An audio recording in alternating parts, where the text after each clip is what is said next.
आजचे विचार. जगात करोडो लोक आहेत, पण तरीही तुम्ही जन्माला आलात कारण देव तुमच्याकडून काही अपेक्षा करीत आहे, जी करोडो लोकांकडून पूर्ण होण्याची शक्यता नाही. कळलं का? स्वतःची किंमत करायला शिका. तुम्ही खूप मौल्यवान आहात. इति पुलवाच.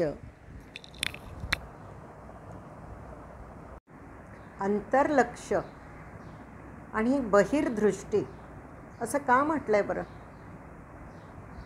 अंतर्दृष्टी का म्हटलेलं नाही आहे आणि बहिर्लक्ष का नाही म्हटलेलं आहे? कारण बाहेरचं जग पाहण्यासाठी असते ती दृष्टी. एकावेळी कितीतरी सामावून घेते दृष्टी. पण अंतर्लक्ष एकाच ठिकाणी लक्ष केंद्रित करायचं असतं, म्हणून ते अंतर्लक्ष.